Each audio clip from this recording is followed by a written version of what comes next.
আসসালামু আলাইকুম ওয়া রাহমাতুল্লাহ। সম্মানিত দর্শকবৃন্দ, যারা দেশ এবং দেশের বাইরে থেকে আজকের এই ভিডিওটি দেখতেছেন, সবাইকে জানাই আন্তরিক মোবারকবাদ। আজকে আমরা যে বিষয়টি নিয়ে আলোচনা করব সেটি হলো মুমিনের একটি গুরুত্বপূর্ণ ইবাদত। মুমিনের গুরুত্বপূর্ণ ইবাদত মোটামুটি অনেক গুরুত্বপূর্ণ ইবাদত রয়েছে, তার মধ্যে আমরা যেটা সব থেকে বেশি গুরুত্ব দেই সেটা হলো কালিমা, নামাজ, রোজা, হজ এবং যাকাত। এছাড়াও অনেক গুরুত্বপূর্ণ ইবাদত আছে যেগুলোর দ্বারাই আল্লাহ তাআলার নৈকট্য অর্জন করা যায়। আমাদের হুজুরে পাক জনাবে মুহাম্মদুর রাসূলুল্লাহ সাল্লাল্লাহু আলাইহি ওয়াসাল্লাম প্রত্যেকটি মুহূর্তে আমাদের আমল নামায় যেন নেকি লেখানো হয়, আমাদের আমল নামায় যেন সওয়াব লেখানো হয়, এই জন্য অসংখ্য হাদিসের মাধ্যমে আমাদেরকে গুরুত্বপূর্ণ শিক্ষা দিয়ে গেছেন। কবি তার ভাষায় বলেছিলেন, মুসলমানু কো জিন্দেগি হর হালত মে বন্দেগি। মুসলমানের প্রত্যেকটা অবস্থায় ইবাদত, মুসলমানের প্রত্যেকটা অবস্থায় নেকি অর্জন হয়। তবে এই নেকি অর্জন হবে কখন? যখন মুসলমানের কাজগুলো হবে আল্লাহ এবং রাসূলের দেখানো পথ অনুসারে, যখন এই কাজগুলো হবে রাসূলের হাদিস মোতাবেক, যখন এই কাজগুলো হবে আল্লাহ তাআলার কোরআনে কারীমের হুকুম অনুযায়ী। যেমন আমরা প্রত্যেকটি মুহূর্তে ব্যক্তিগত অনেক কাজ করে থাকি। ব্যক্তিগত কাজের ভিতরে দেখা যায় দিনের বেলায় আমাদেরকে খেতে হয়, আমাদেরকে বাথরুম করতে হয়, মানুষের সঙ্গে চলাফেরা, কথাবার্তা বলা, আদান প্রদান, এগুলো সব আমাদেরকে করতে হয়। আর এই কাজগুলো ইবাদত হবে কখন? যখন আমরা এই কাজগুলো আল্লাহ এবং রাসূলের দেখানো পথ এবং আদেশ অনুযায়ী করব, তখনই আমাদের এই প্রত্যেকটি কাজগুলো হবে ইবাদত। আমি যদি আপনাদেরকে বোঝাবার জন্য বলি, তাহলে আমরা যে বাথরুম যাই, এই বাথরুম করাটাও আমাদের জন্য ইবাদত। বলে কিভাবে ইবাদত হয়?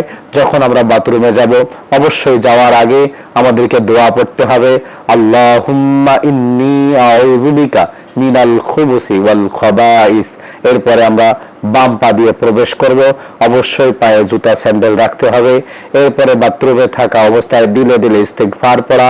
বাথরুম শেষে আমরা যখন বের হব, অবশ্যই ডান পা দিয়ে বের হওয়া। এরপর বের হওয়ার সময় দোয়া পড়া, গুফরানাকা আলহামদুলিল্লাহিল্লাযী আযহাবা আন্নিল আযা ওয়া আফানি। আমরা যদি এই সুন্নত অনুসারে আমরা বাথরুমও করতে পারি, তাহলে আল্লাহ তাআলা আমাদের আমল নামার ভিতরে এই বাথরুমের সময়টাও ইবাদত হিসাবে গণ্য করবেন। আমাদের খাওয়ার সময় যদি আমরা ডান হাত দ্বারা খাই, দোয়া পড়ে খাই, খানার শেষে যদি আমরা দোয়া পড়ি, তাহলে খানাও আমাদের জন্য ইবাদত। মানুষের সঙ্গে কথা বলার পূর্বে যদি আমরা সালাম করি, আমরা যদি মিথ্যার আশ্রয় না নিয়ে কথা বলি, বন্ধুত্ব সুলভ আমরা যদি আচরণ করে কথা বলি, আমাদের একজন মুসলমানের সঙ্গে কথা বলাটাও ইবাদত হয়। এই জন্য আসুন আমরা প্রত্যেকটা মুহূর্ত যেন ইবাদত অবস্থায় থাকতে পারি, ইবাদত অবস্থায় যেন দুনিয়া থেকে যাইতে পারি। এই জন্য অবশ্যই আমাদের অনুসরণ এবং অনুকরণ করা দরকার রাসূলের জিন্দেগি, সাহাবীদের জিন্দেগি। তারা যেভাবে চলেছেন, যেভাবে করেছেন, যেভাবে বলেছেন, অবশ্যই আমরা যদি সেইভাবে চলতে, বলতে, করতে পারি, তাহলে আমাদের প্রতিটা মুহূর্তে আমাদের আমলনামায় নেকি অর্জিত হবে। আমাদের সামনে আরেকটি গুরুত্বপূর্ণ ইবাদত আসতেছে, সেটি হলো কুরবানির মতো গুরুত্বপূর্ণ ইবাদত। যদি আমরা এই বিষয়ে না জানি, তখন দেখা যায় যে আমাদের গুরুত্বপূর্ণ ইবাদতটি নষ্ট হয়ে যায়। যেমন অনেকেই আমরা অনেক টাকা পয়সা খরচ করে, সময় খরচ করে আমরা এই কুরবানির মতো ইবাদত করব, তবে আমাদের একটু কথা বলার দ্বারায় বা একটু আচরণের দ্বারায় বা একটু অসতর্কতার দ্বারায় আমাদের এই কুরবানির মতো গুরুত্বপূর্ণ ইবাদতটি নষ্ট হয়ে যাবে। তাই আমাদের অবশ্যই জানা দরকার। অনেক ভাই বলে থাকে এত বড় একটি ইবাদত যা আমাদের জন্য কষ্টকর হয়ে যায়, আসলে শুধু আমাদের উপর মনে হয় এটা চাপিয়ে দেওয়া হয়েছে। এমনটা না, আমাদের উপরেই শুধু এটা চাপিয়ে দেওয়া হয়েছে এমনটি না। কুরবানির ইবাদত আব্বাজান আদম আলাইহিস সালাতু ওয়াস সালাম থেকে চলে আসতেছে আমাদের নবী মুহাম্মদুর রাসূলুল্লাহ সাল্লাল্লাহু আলাইহি ওয়াসাল্লাম পর্যন্ত চলতেছে। আমাদের পূর্ববর্তী, আমাদের পরবর্তী এই প্রজন্ম, সামনে আমাদের পূর্ববর্তীরা এইটি করে গিয়েছেন, আমাদের পরবর্তীদেরকেও করতে হবে, আমাদেরকেও করতে হবে। অবশ্যই এটা অত্যাবশ্যক, কারণ এইটি হলো আমাদের আদি পিতা হযরত ইব্রাহিম আলাইহিস সালাতু ওয়াস সালামের সুন্নাত। আমাদের রাসূল করিম জনাবে মুহাম্মদুর রাসূলুল্লাহ সাল্লাল্লাহু আলাইহি ওয়াসাল্লামকে জিজ্ঞাসা করা হয়েছিল। সাহাবীরা জিজ্ঞাসা করলেন, ইয়া রাসূলুল্লাহ, এই যে আমরা যে কুরবানিটা করব, কুরবানিটা কি? রাসূল করিম জনাবে মুহাম্মদুর রাসূলুল্লাহ সাল্লাল্লাহু আলাইহি ওয়াসাল্লাম উত্তরে বলেছিলেন, সুন্নাতা আবিকুম ইব্রাহিম, এটা তোমাদের পিতা ইব্রাহিম আলাইহিস সালাতু ওয়াস সালামের সুন্নত। তবে শুধু ইব্রাহিম আলাইহিস সালাতু ওয়াস সালামের সুন্নত হিসেবে আমরা কুরবানি করি এমনটা না, কুরবানি পৃথিবীর শুরু থেকে আসতেছে। শুরুটা কিভাবে হয় আজ এই বিষয়ে আপনাদেরকে জানিয়ে দিব ইনশাআল্লাহ। মুআজ্জাজ মুহতারাম, কুরবানির শুরু হয় দুজন ব্যক্তির দ্বারায়, আর সেই দুজন ব্যক্তি ছিলেন আমাদের পিতা আব্বাজান আদম আলাইহিস সালাতু ওয়াস সালামের সন্তান। আব্বাজান আদম আলাইহিস সালাতু ওয়াস সালাম, আম্মাজান হাওয়া আলাইহিস সালাতু ওয়াস সালাম, এই দুইজনকে আল্লাহ তাআলা সন্তান দান করতেন, যমজ বাচ্চা, দুইটা করে বাচ্চা একসঙ্গে দান করতেন। আর ওই দুইটা বাচ্চা দুইটাই মেয়েও ছিল না, আবার দুইটাই ছেলেও ছিল না। একটি ছিল মেয়ে আর একটি ছিল ছেলে। আগের জোড়ার মেয়ের সঙ্গে পরের জোড়ার ছেলে, অথবা আগের জোড়ার ছেলের সঙ্গে পরের জোড়ার মেয়ের বিবাহ বৈধ ছিল। তবে একই জোড়ার ছেলে এবং মেয়ে আপন ভাই বোন বলে গণ্য হতো, তাদের বিবাহ বৈধ ছিল না। মুআজ্জাজ মুহতারাম, তাদের বিবাহ বৈধ ছিল না। এটা না থাকা সত্ত্বেও আব্বাজান আদম আলাইহিস সালাতু ওয়াস সালামের এক সন্তান, তার নাম ছিল কাবিল, ওনার সঙ্গে জন্মগ্রহণ করেছিলেন একজন মেয়ে, তার নাম ছিল আকলিমা। আর আরেক জোড়ার মধ্যে এক ভাইয়ের নাম ছিল হযরতে হাবিল, আর একজনের নাম ছিল তাসলিমা। তবে আল্লাহ তাআলার বিধান অনুযায়ী হাবিল আকলিমাকে বিবাহ করতে পারবে, এটা বৈধ ছিল। আর কাবিল তাসলিমাকে বিবাহ করতে পারবে, এটার বৈধতা ছিল। তবে কাবিল কিছুতেই নারাজ, তার জোড়ার বোনকে যেন হাবিল বিবাহ করতে না পারে। কারণ এখানে দুইটি ছিল। এক নম্বর কারণ ছিল আকলিমা দেখতে তুলনামূলকভাবে একটু সুন্দর ছিল, আর তাসলিমা তুলনামূলকভাবে দেখতে একটু কম সুন্দর ছিল। আর একটি কারণ হলো কাবিল এবং আকলিমা ওই জোড়ার সন্তান, যারা একসঙ্গে ভূমিষ্ঠ হয়েছে, আকলিমা এবং কাবিল, এরা জান্নাতে ভূমিষ্ঠ হয়েছিল, যার কারণে তুলনামূলকভাবে সুন্দর ছিল দেখতে। এই জন্য কাবিল কিছুতেই তার জোড়ার বোন আকলিমাকে হাবিলের সঙ্গে বিবাহ দিতে নারাজ। তখন আব্বাজান আদম আলাইহিস সালাতু ওয়াস সালামের কাছে বিচার দেওয়া হলো যে আমি আকলিমাকে বিবাহ করতে চাই। কাবিল এইভাবে বলল, আর এই মর্মে আবার হাবিলও বলল যে না, এটা তো বৈধতা না, কারণ আল্লাহ তাআলার বিধান হলো আমি আকলিমাকে বিবাহ করব, আর সে যদি বিবাহ করে তাহলে সে তাসলিমাকে বিবাহ করবে, আমার জোড়ার বোনকে সে বিবাহ করবে, তার জোড়ার বোনকে আমি বিবাহ করব। তখন এই সমাধান আব্বাজান আদম আলাইহিস সালাতু ওয়াস সালাম কেমনে দিবেন, পেরেশানির মধ্যে পড়ে গেলেন। আর আল্লাহ তাআলাও সমাধান দিয়ে গেলেন।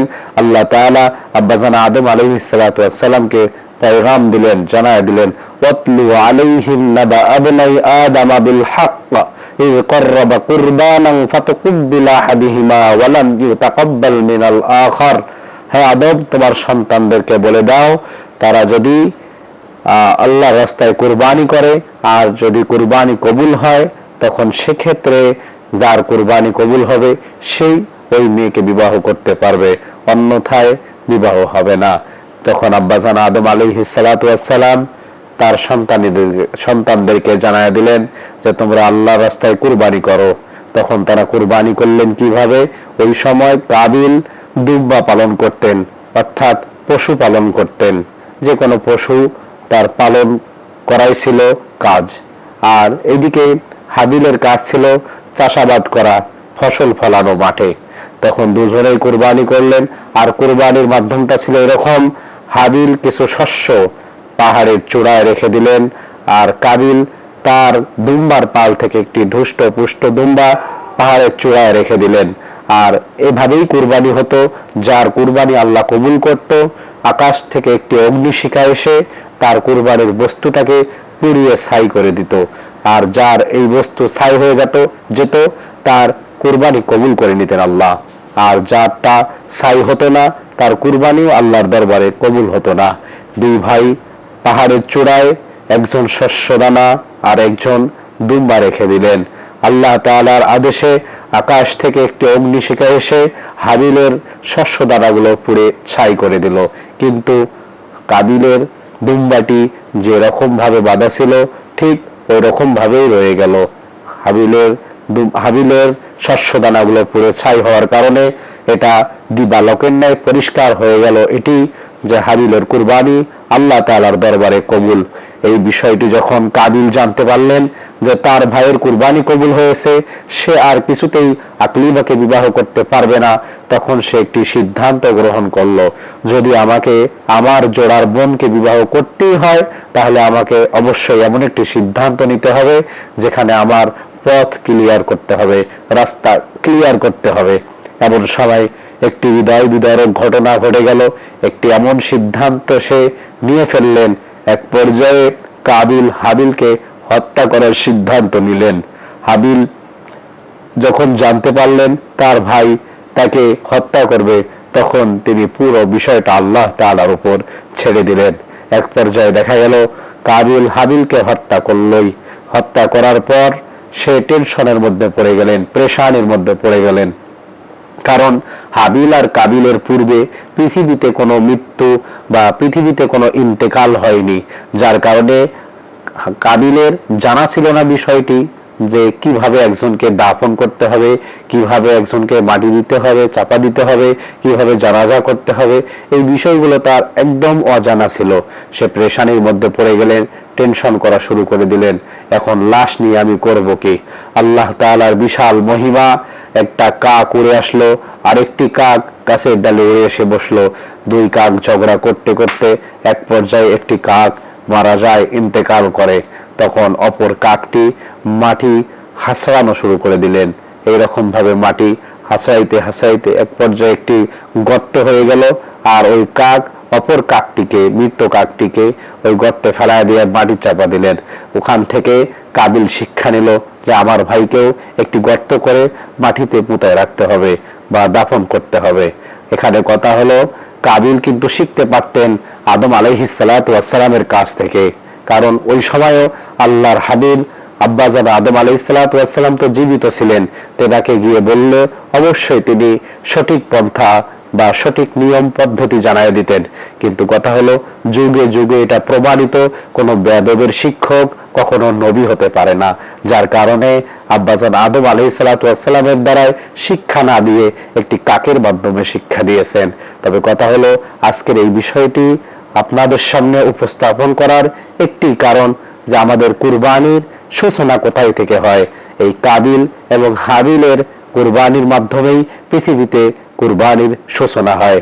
আসুন আমরা সামনে কুরবানির মতো ইবাদত আল্লাহ তাআলার দরবারে কবুলিয়াতের জন্য, আল্লাহ তাআলার দরবারে নৈকট্য লাভের জন্য যে করব, এটি অবশ্যই আমরা রাসূলের দেখানো পথ অবলম্বন করে এবং সুন্নাহ অনুসারে করার চেষ্টা করব ইনশাআল্লাহ। আসসালামু আলাইকুম ওয়া রাহমাতুল্লাহ।